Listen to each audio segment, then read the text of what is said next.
Hello everyone, it's so good to be here again. As you've seen with the last video, it came out way late. Yeah, my 7-day rule has just gone right out the window. Sorry, not sorry, just life has been keeping me super busy. And with that being said, I'm actually taking off for like 3 weeks to Europe. So yeah, another 3 weeks where you're not going to see a single thing out of me. So I'm going to do my best to get out a few smaller videos, if possible, right before I go on my trip. So without further ado, it's time for another collection update. I kind of spoiled myself right before my birthday. I thought, you know what? Yes, the Europe trip, but I'm going to treat myself additionally just before leaving because, well, frankly, I wasn't planning on it. But my God, the music, just can't deny some of honestly my favorite albums I've been listening to in the last like 10 years. So without further ado, let's dive in. First of all, I'm just going to say a massive thank you to Cheap Thrills and congrats on their new set update they have. There are no longer these crazy winding ass fucking crooked stairs that they had before. I mean, granted, it had its own charm before, but the new space is quite nice and it breathes a bit more. So good on you guys. And as always, I never leave that place empty-handed. I mean, if I do, I literally need to force myself not to get anything. So the first album I chose is This It? By The Strokes. This album came out in 2001, and honestly, whenever I think of this album, I think of New York, because when I first discovered this album, this was back in high school. We went on a New York trip, and I did get myself on CD this album.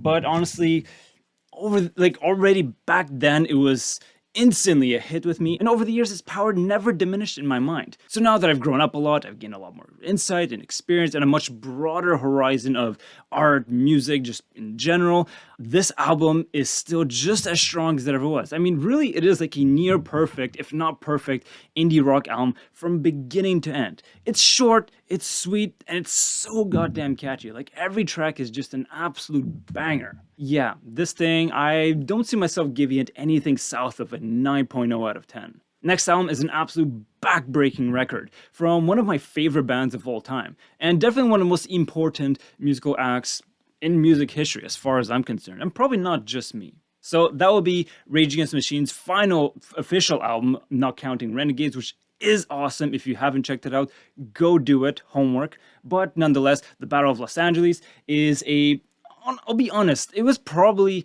historically the album I listened to the least from Rage Against the Machine, but over the years, it just kept getting better and better and better, and I'm just unpacking new details from it every time I listen to it. There's so many incredible tracks. Calm Like a Bomb, Mic Check, Born of a Broken Man is just crushing. Born as Ghost is really interesting, funky. The sounds used on Maria are just incredible. New Millennium Homes is definitely one of my favorites of any Rage Against the Machine tracks. Yeah, this album is a trip. I couldn't recommend it more. If I had to score it, I'm giving it no lower than an 8.5 out of 10. On to the third vinyl record I got. I've been eyeing this one for a while, and I've always been waiting for the right moment to pick it up. And when I saw it that day, you know what? I thought, okay, no more questions asked. Summer is on the way. And indeed, whenever I think of this album, I think of the summertime because it's just so colorful, so floral, so mind-expanding, and really just a very chill album at the same time. Of course, I'm talking about Flower Boy, or otherwise known as Scumfuck Flower Boy. Yeah, and indeed it does say so on the vinyl cover. Yeah, Tyler the Creator has easily become one of the most interesting musical acts in recent years. I think Tyler the Creator's talent as a rapper and producer and a writer just catapulted exponentially as of this album. Honestly, his first 3 albums, though I do find nuggets of gold in them, perhaps much less for Goblin, but Wolf, rough around the edges, but some great tracks. Cherry Bomb, very interesting experimental, but once again, very rough around the edges, but as of this album, Tyler just found this magic touch to his music. And the same applies to Igor and Call Me If You Get Lost. I'll be honest, the first time I have a funny memory with this album. When I first discovered Tyler the Creator, I was a very late bloomer. I was actually going to see Kendrick Lamar on his Damn tour, and literally right before leaving the office, back when I was working at Ubisoft, I just discovered the track off of this one, Who Dat Boy. I was like, who the hell is this guy? This is a fucking banger. And yeah, like I remember going to the concert, meeting up with my buddy. He's like, dude, who's this Tyler guy? And he was like, what's wrong with you, Mike? Like, you of all people not knowing who Tyler the Creator is, get onto this bandwagon. Indeed I did. And I'll be honest, first time I listened to Flower Boy, Not that I didn't like it, but I wasn't that crazy about it overall. It took a while for it to bloom, especially around the time Igor came out. And once again, that album, first time I listened to it, I didn't like it. But literally as of the second time, complete sea change, something just clicked in my brain and I had this aha, I get it now moment. And then Call Me If You Get Lost, listen to that so much. That's another big summertime album for me, an album that I'm gonna have to add to my collection one day. But since those two albums, I've revisited Flower Boy many times. I think it's safe to say that it's my favorite Tyler the Creator album by far. What a banger, and it's just so deliciously produced. Ugh.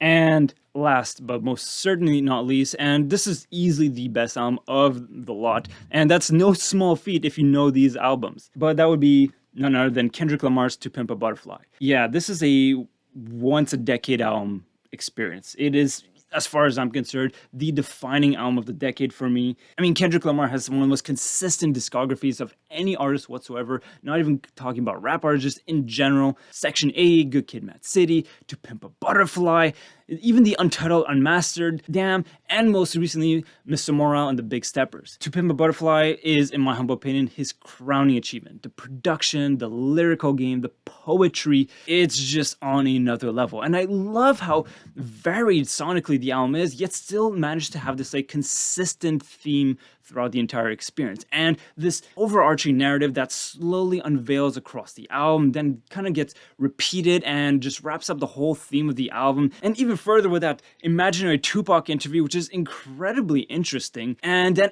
after that interview, how he wraps up not only the theme of this album, but of his entire career, it's special. If you haven't listened to this album, if you're not really into rap music, this is the kind of album I would probably introduce you to.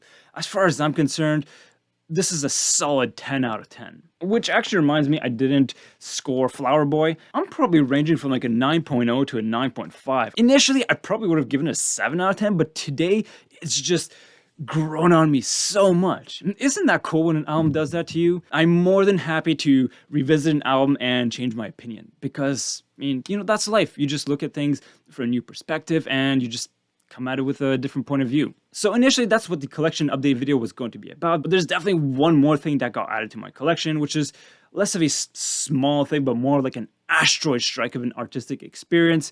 And it's kind of part of the reason why, on top of many other reasons why my videos on YouTube have been massively delayed. Once again, sorry, not sorry. You guys can hate me all you want. The YouTube algorithm can go fuck itself. So many of you might already have figured out by now, me being not only a gamer, but a game developer, but that would be this little game that nobody knows about, right?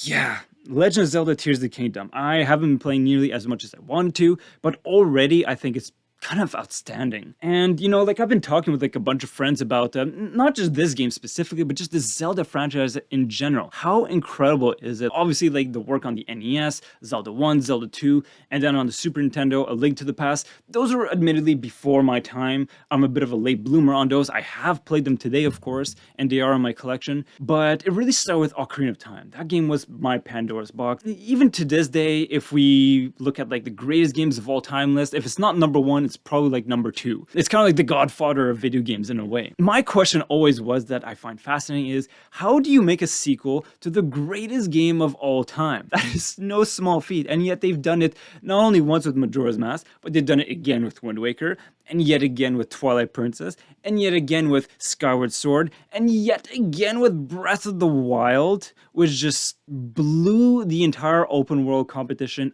out of the planet. And now, most recently, once again, reinventing themselves yet again with Tears of the Kingdom. How do they do this? I am forever enamored in their process of development, and it's something I'm going to be studying for a while. So yeah, those are my thoughts on these latest, monstrously important additions to my collection update. All right. I will chop this video up as soon as I can. Be criminally late. I know you don't have to remind me, but by all means dislike the video just to show how unhappy you are that I haven't been putting out videos as often as I should be. I know. I'm so busy, but it's good. I'm not complaining. I'm really having a brilliant time in life. As chaotic and confusing and as much change as there may be. Things are fucking awesome. I can't wait to go to Europe. That's gonna be a blast. All right. enough for today. Take care. Wishing you and your loved ones nothing but the best, as always. Talk to you soon. Hello everyone. As you can tell, this video is coming out way later than it should have, so I'm adding this little intro to just say, while I was editing this video, I was in a rush to finish it before I had to go to the airport. Did not finish it, obviously, because here we are like 4 weeks later. No matter, better late than ever. I will make some other videos talking about my Euro trip, as well as a collection update, because I did get myself some few goodies there. But until then, I will leave you with this video that is, once again, super late. But those are near future plans. I will record a few videos shortly, but I'm gonna start by finishing off this video here, so enjoy guys.